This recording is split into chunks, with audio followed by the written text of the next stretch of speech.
Welcome to the InPower Coffee Break, everybody. I'm Dana Theus, and I'm here with Mary Brody of InPower Coaching, as am I, and with Gaea Honeycutt with the Hypatia Institute. Did I get that right? Hypatia, close. Hypatia Institute. And we're going to talk about having a fluid career in the nonprofit sector and what, some of the unique aspects of the nonprofit sector are. And just as we get started, I want to remind everybody that this is an opportunity every Tuesday at noon for half an hour to pull up a cup with us and enjoy thinking about, talking about, and exploring what it means to be in power, in your personal power, in the context of your career, how you're achieving career satisfaction, how you're being a leader and showing up as a leader, and as a leader helping to contribute to what we call a pro-employee, pro-human workplace. So we have these coffee breaks every Tuesday live at noon, and we invite you to join us live in the conversation on Facebook, or you can go to our website at coffeebreak.InPowerCoaching.com and get the link to join us live on video or on audio here. So we encourage that any week that you get a topic that interests you, and you can sign up for reminders at coffeebreak.InPowerCoaching.com too. So let's jump into it. Mary, why don't you introduce Gaea here, and we'll get going. Okay, so I'm so excited that Gaea could make it on today. I think I've known Gaea, for like 15 years at least? My goodness. We met through Julius, so that was 96, 97. So it was a while ago. Yeah, that's 20 years. So I'm going to introduce Gaea. She is founder and CEO of the Hypatia Institute, a 501c3 nonprofit organization that combines conventional and innovative approaches to deliver leadership, education, and development to closing the competitive advantage gap, focusing on women, people of color, and people in low-access communities. The Institute addresses the unique needs of individuals and small organizations, small to mid-sized businesses, social entrepreneurs, associations, and nonprofits, while using proceeds to support programs for youth.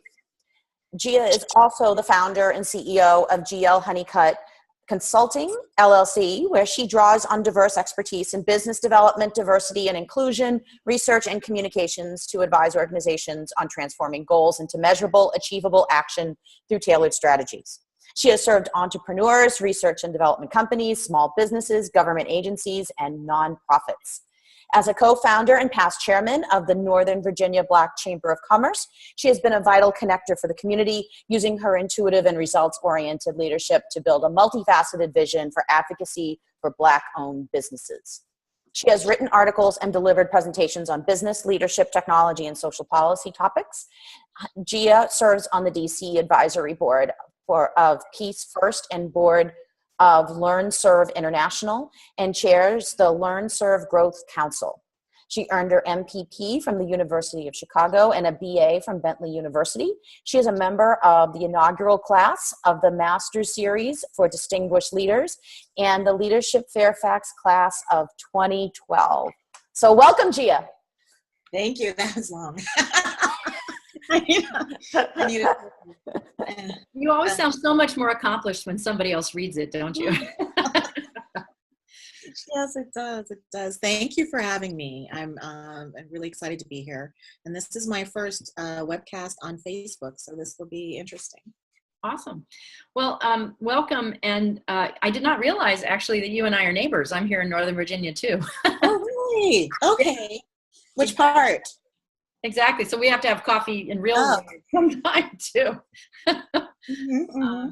Well, I love that you're bringing, I'm going to say, a unique perspective, only in the sense that we haven't in these coffee breaks, like really focused on like the nonprofit lens, the socioeconomic diversity lens, the cultural diversity lens. We haven't specifically looked at career development through those lenses. And of course, it's critical for not only, my perspective, not only are there a lot of people who live in this lens because they live in the nonprofit world or whatever, but even if you don't live in the nonprofit world is an excellent way for you to self-actualize, to build career skills, you know, on a volunteer basis, on a board basis. Like, it's like nobody should be developing their career without thinking about how they can touch nonprofit, you know, by either being fully in it or connecting to it. So to me, this is like a really critical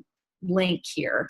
And I think it'd be really interesting to talk about your career development to this point, because you seem to me to be the embodiment of a fluid career in a lot of ways. And what that means to us, and I'm interested in your perspective on this, you know, through your own career lens, is, you know, what it means to us is not thinking you just go to a job and you have to succeed and then the next job will show up for you, or that you'll be there for 20 years. It's like, we need to be actively engaged in what is flowing from what we're doing now into our next opportunity, and being open to that happening relatively quickly, because most of us aren't in our jobs for more than, you know, 3 to 5 to 7 years is kind of the average these days.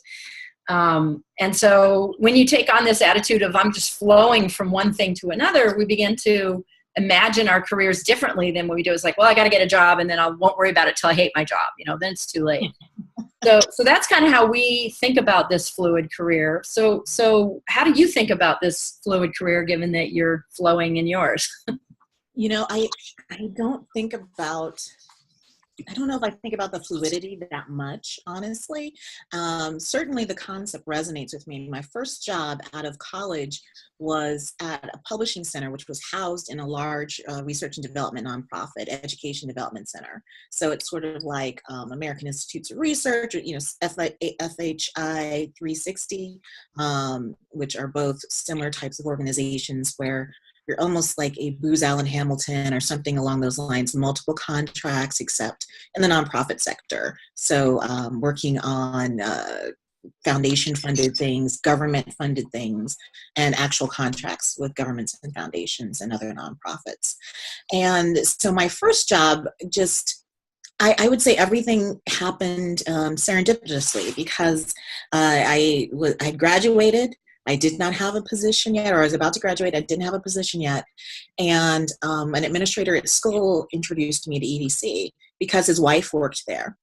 And so that network, which I didn't understand networking at all back then, it was not a big part of my reality. And that network helped me find the position, helped me, you know, get the interview, which then landed the position. And I guess fluidity first came into my life when Congress gave our publishing center, it was the Women's Educational Equity Act Publishing Center, which lasted for about 30 years total. They started just after Title IX was passed, about 2 years later, and published works from women doing research projects around educational equity across the country. And so that job got a 0 big goose egg in the federal budget that year. And so they were going to have to pink slip all of us. And that was my first reality with, you're only having a job as long as you have funding in that position. And although EDC was a large organization and I'd worked on multiple projects, I got to do a lot of different things. I started programming websites and all kinds of different skill building in the marketing realm and in public relations. I had to go find something else. And I found something in the newspaper, and probably one of my least favorite jobs. So we won't talk about it too much. But I ended up coming back to EDC a year later. And there was an opening where one of my friends, actually a very mutual friend, Chris, was leaving his position. And I ended up getting his job and going back to EDC.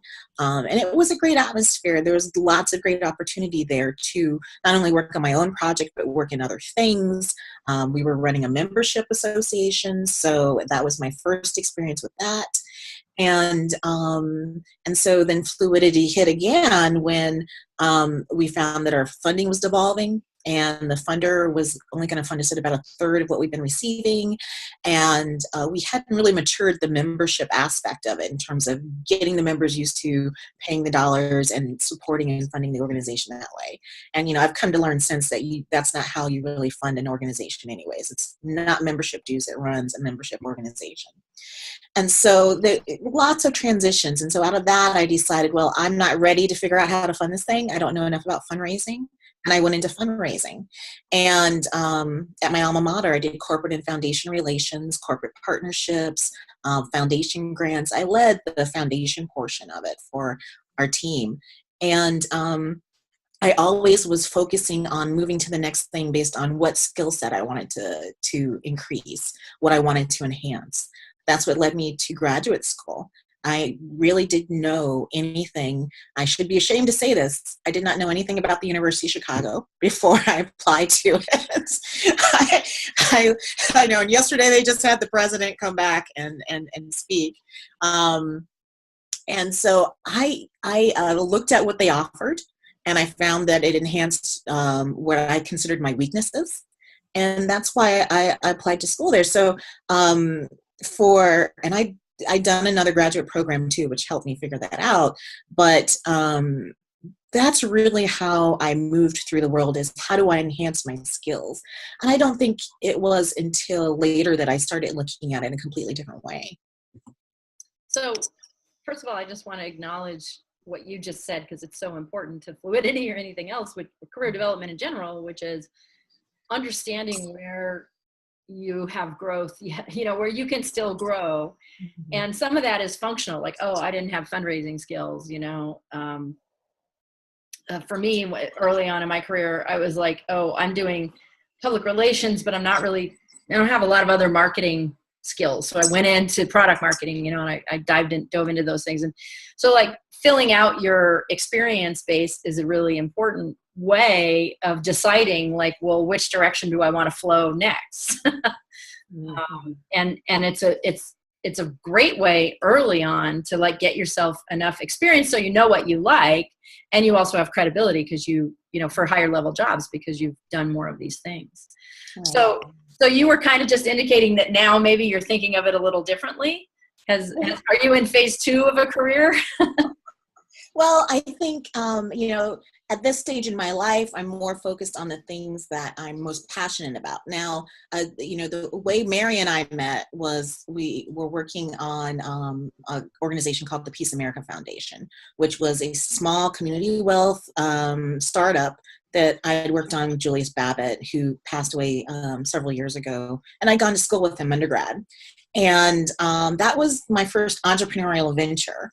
And I made so many mistakes, but learned so many things from that. That was a fun time, Gaea. It was a fun time. And he was probably the first person I thought about, the first person I saw who really understood networking, because he knew everybody.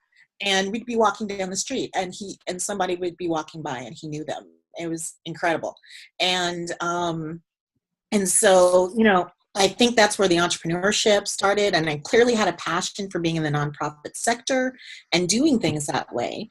And we saw a gap in terms of funding and support for organizations that were focused on peace promotion and violence prevention. And that's where our passion was at the time. But, moving forward, I was really looking for things that were going to make an impact on the world. And so I went into cultural competency research in healthcare. But at the same time, I saw that I'd done all these things. I built up all these skills, and I wanted to be back home. I wanted to be in the DC area. And moved back here to become a consultant, and did not know what I was doing at all. And just networked my head off, which is very different from the nonprofit sector. And, networking in the nonprofit sector, people, you see what they write, you communicate with them a lot more organically. Networking in the small business sector and trying to figure out what that path is going to be feels a lot less genuine when you're doing it sometimes, until you really understand what it is that is most important to you and where your core values are. And that really helps lead you through this career of not always knowing what it's going to be, and through that risk that is very present with being in a small business. And I guess it's similar with being in a nonprofit, because you don't know when your funding is going to still be there. You don't know if you're going to get that grant, especially if you're a young new startup nonprofit. It takes a few years to even get on the radar for some organizations. You're not eligible for funding. And in this day and age, because fundraising has evolved so much, and because they're really looking at metrics, you really have to find multiple ways of doing that. You have to be more of a community wealth enterprise. You have to be more entrepreneurial in your approach and how you're going to combine those things. So I guess I've gotten away from the topic of fluidity, but that's where I thought I was going to consult to nonprofits, and I ended up consulting to small business for the most part. But I did partner with some people to start a chamber of commerce, and we made that a nonprofit. We made it a 501c3, the Northern Virginia Black Chamber of Commerce, which I retired from in 2012, at the end of 2012, and then came back and helped out a bit with a few things like a gala and a couple of other things. But when we started that, we wanted to make a difference. We wanted to advocate for Black-owned businesses and create a space where we could do business, where we could learn about running our businesses, and provide an atmosphere that really focused on those markets, and not having to go to, say, DC or Maryland every time you wanted a workshop or information, etc. And so I guess in that case, we were seeing a need, and that's what drove us to start it. And that's always been what's driven me, is sort of social justice, the combination of that and fulfilling a need. So I'm really curious, you tapped into something that I have experienced too, which is some of the best nonprofit people are very entrepreneurial. They're always networking and picking up the phone and looking for new fundraising, strategies and opportunities.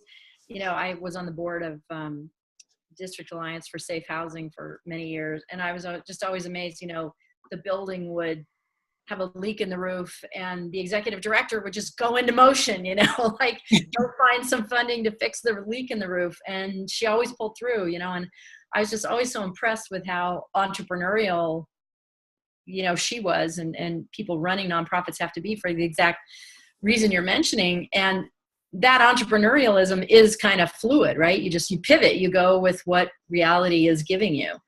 But since you kind of sit at a nexus here, nonprofit, for-profit, what would you say are, when it comes to thinking about your career and making an impact, what would you say are the biggest things that, for-profit, nonprofit has in common, and maybe the top two that it doesn't have in common?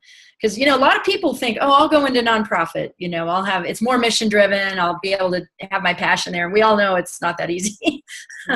So what is the secret to success? Wow, the secret to success. I think for everything, it's alignment. And that's really my new term that I've been using for the last few years in particular. Because if you're, there's one thing for everyone to want to do something. Everyone wants to start this organization together, or we all believe that this topic is important, this social venture is important, this social topic of making change in some way is important, but everyone comes at it for different reasons, and you really need to understand what that is. You really need to understand how the people who you want to partner with value what they're doing, what their core values are, how they value the work, and how you can work together. That's so important, and both for-profit and nonprofit.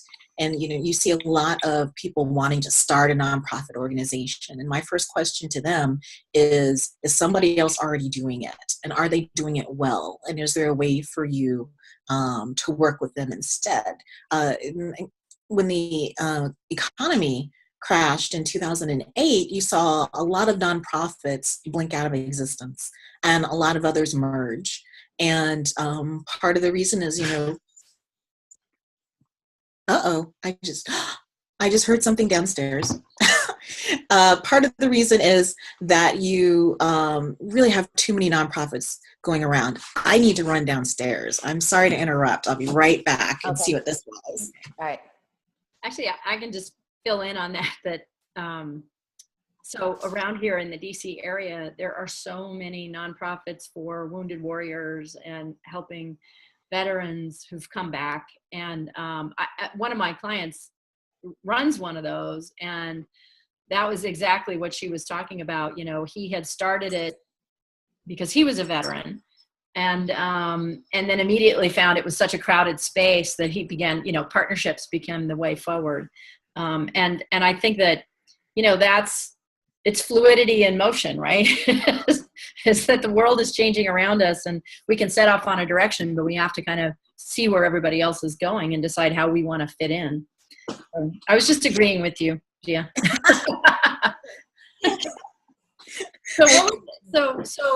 And I'm thinking also, I love the word alignment. It's one of my favorite words too, for lots of reasons. And I'm thinking of times when I was unaligned on a for-profit partnership. And then I've certainly seen it mess people up on the nonprofit side too, and there it's frustrating because everybody, they're so passionate about it, but they just are out of alignment with how to do it a lot of the time. And so you got to get that alignment if you're going to have an impact. The other part of that is what's the culture of a place where you want to have this job or this contract, because some of probably my least favorite experiences with a job or with a client is because the culture was all wrong. It wasn't a good match. Right. And it's really important to pay attention and to ask the questions and to get some feedback about what it really means to be a part of that community within that small hub. And I'm interested in your perspective on that too, because a lot of people who are tapped into their own culture, to their own values, and to the cultures where they feel comfortable, they feel like it's a hard choice to make. Like, do I go work for those people where I don't feel like I fit in? And I would think, coming from a minority perspective, coming from, certain perspectives, there's a lot of places that would force you into a choice that feels very uncomfortable. Sure. I guess in some ways, I don't know if you get used to it, but it's, not uncommon and not fitting in that way of being the only person in the room who looks like you. That certainly happens as a woman, happens as a person of color.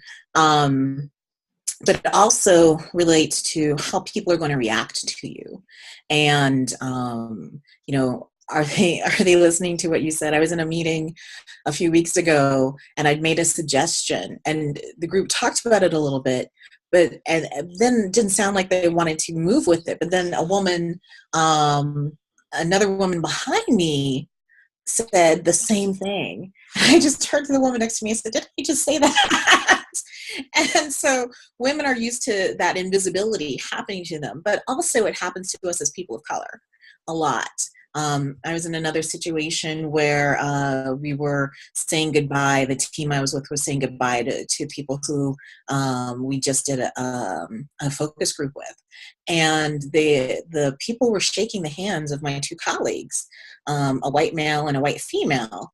And I was right in the middle of this receiving line, so to speak. And they would pass by me and not shake my hand at all, not even acknowledge me, not even look at me, just sort of move straight from one to the other. And so there's this, I actually haven't felt that invisible in a long time. Up until that point and since. And so, it still happens. And, people have a discomfort with talking about these kinds of things. They have a discomfort with sort of being empathetic even with people. And they don't understand how to be empathetic and understand the perspective of other people and what might be valid about that. Even if you don't agree, to try to, empathy is really about trying to understand and at least validate those feelings, even if you don't validate the opinion, right? Or the position. And so, so often we think that we're very progressive or very open-minded or any number of other words you can use about people who have an otherness that we think of compared to ourselves. And And a lot of times they're things that we take for granted, things that we assume. And it's about asking questions. And sometimes we see that right off, and sometimes we get a little reminder from the person in question. And if they're differently abled, there's been a lot of news recently around what does it mean to be of Asian descent in the United States, and what do we take for granted about this very diverse diaspora of people. And so it's important to sort of question your own judgment as you approach things. Well, and I love what you said about asking questions, because for a couple of reasons. One is, we're all other in some respect, when we approach a culture that we want to work with or for or anything else, there's some otherness about us. And regardless of how that comes across visually or otherwise or culturally, it's up to us to understand how our otherness will be welcomed into or not welcomed into that culture, as much as it's up to them to try to be open to our otherness. And one of the best ways to begin to understand how we're going to fit together is to ask questions. And a good interviewer, will do that, but a good interviewee will do that, or if you're looking for partners or whatever, whatever kind of relationship you're trying to set up. When you start asking questions that are meant to provoke, an interesting conversation around your otherness, that's when you can sort of see, okay, is this going to be a fit where I can find alignment? Or is getting aligned with these people going to be just too hard, too inauthentic to who I am? And it's not necessarily always about what it looks like on the surface that will determine true alignment. That's one of the reasons I started the Institute, because I remembered in college of sort of straddling this weird fence. I come from a family where I'm fourth or fifth generation going to college. But at the same time, very modest means, and getting to college where there were only 2% African Americans at my school, 12 African Americans in a class of more than 900. And so that wasn't my culture shock. My culture shock was the economics of the socioeconomics, actually. Okay. But I could see that there was a culture shock around being in a community where no one looked like you, or almost no one looked like you, for other African American students in my class. And you fast forward to the Black Chamber, and I realized that sort of the competitive disadvantage that you have as a woman, as a person of color, as a person from a low access community where there are not a lot of resources, that continued on. It didn't disappear. You find ways to overcome that. You find ways to communicate with people, and ways to deal with being the other in the room. But the college fellowship that we have helps teach young people how to create a strategic plan for themselves and how to think about opportunities differently than maybe they've been thinking about it their whole lives. And that's the goal for all of our programs, is to introduce new things. And because you think about who you are. If you're a woman, then probably you're thinking about yourself as a woman if you're a white woman. And then if you're a woman of color, it's something entirely different. We're not being a white woman is sort of the standard that we're then operating from, right? Instead of everyone just being a woman. And so how are you thinking about that? How are other people thinking about that? And then how do you navigate that? And so we really look at helping people think bigger in their lives, and not within the constraints that those kinds of social parameters create for us. Yeah, something you just said. I interviewed a female general once. She was white, but she was in the Air Force at a very high level where she was usually the only woman in the room. And I asked her sort of a similar question about, what mattered most. Was it her gender? She said, no, it's rank. In the military, it's like, yes, gender matters, but rank matters first. And it completely changes how, she thought about being at work versus in a social setting. Right. It speaks to what you're talking about, I think. And we do have to be very thoughtful about, A, how everyone's seeing us, but how we want to be seen and how we want to put ourselves into that world. And what we think is meant for us. Because when I was in high school, junior year, end of junior year, I wanted to take the AP English class for senior year. And my teacher's like, oh, I don't think that you're ready for that. And I didn't really challenge it. I didn't tell my mother about it. I didn't really challenge it. I just spent my whole senior year bored and getting A's in English. And then fast forward to college, and I had this great professor. You had to take an aptitude test so they could figure out, what class to place you in. And so, you weren't really asking someone for permission to be able to take another class. They were sort of tracking you based on how well you were doing in class in general. And so I ended up taking the more advanced class second semester, and it was wonderful. And I got introduced to wonderful things. And that was such a great experience and such a different juxtaposition. And it challenged me.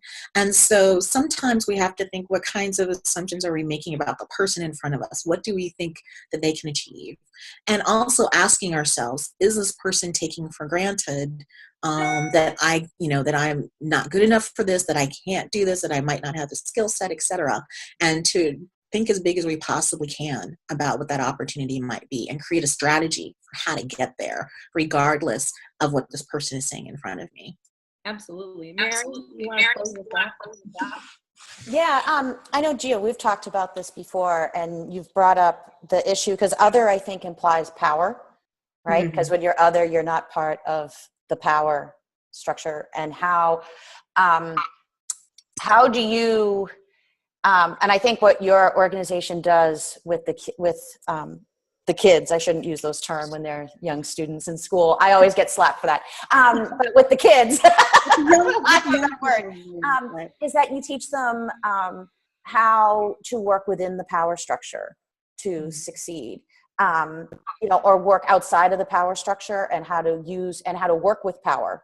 And I think that's something with networking that you also learn. And I think, Dana, you were talking about this with rank, because that gets into power and how our society is kind of structured. And then because there is a majority culture, right? And the majority culture happens to be white men, right? And how does that all kind of work together? I think I just wanted to get you to talk a bit about power, Gaea. I'll just be blunt. Well, there is this architecture of power, right? And there's a way that things work as currently set up, and understanding that, and also not being afraid to ask for help, or to ask one more time for help. So my fellows were not asking for help from the Fellows Fund this year. And so I went back to them and I asked them again, is there anything that you need help with? Because the Fellows Fund helps you with things that become barriers to finishing your education, not necessarily a scholarship or anything like that, but if you're trying to find gas money or metro money or grocery money and you're making those kinds of hard choices, we want to help you with that. Or even if you want to join an honor society, this Fellows Fund can be used for sort of tangential expenses. And so it took a lot to get them to ask for the help that was already being offered, right? And so for people to be willing to not be afraid of that power, what they perceive as power, and to empower themselves by asking for what's there. I mean, that's one way of self-empowerment, is to simply make the ask. Now, different asks require sort of different kinds of finagling. Sometimes there's no finagling necessary. If you're going for fundraising, then you really want to look at the match and how things work together and what this person's likely going to be interested in. And in a lot of ways, it's about negotiating. And so really understanding what you need and figuring out how things work around you so that you can get those. That's how you increase your political capital, your social capital, and your financial capital, is really taking that chance and trying to think innovatively. And innovation isn't necessarily about technology. Innovation is about understanding a topic or an issue or whatever your expertise is, understanding how all of that works, and then trying to figure out, how can I do this differently? Or how can I just sort of like blow up the ideal completely? So, and you know what? we're out of time on this one, but I definitely want to have you back to talk about power and power structures outside of us and power structures inside of us, and how, you know, we're all at InPower, we're all about, you know, getting your personal power and gear so that you can work with the power structure around you, as you're talking about. And there's a lot to talk about there because it looks different in different power structures and to different people in those power structures. So it'd be really interesting to have some conversation around that, and to understand you know, who you are depends on what your challenges are, finding your own power in any particular organization. And then being true to that is kind of where a lot of your power comes from, right? Right. And empowering yourself to ask and to be a proactive agent in it is like you said, step one. So I absolutely want to have this conversation again. There's a lot more to cover. Yeah. So what would be the website that people could find more about your organization on? Sure. The Hypatia Institute, HYPATIAN Institute.org. And on there you can find more information about the College Fellows Program. We run a leadership roundtable, which we're going to have a couple of this year, where you get to sort of meet the CEO, and other events and programs that we're working on. You can all find it there. We're a little organization, but we're growing. So look forward to having more people grow with us. Awesome. Well, we will definitely have you back to talk about that, because I can tell we're just scratching the surface. Great. So I want to thank everybody who's been tuning in for joining us at this coffee break with Gaea Honeycutt. And you can join us every Tuesday at noon, live on Facebook, live on our website here. You can learn more and sign up for reminders at coffeebreak.InPowerCoaching.com. So we look forward to seeing you again soon. Take care, everybody.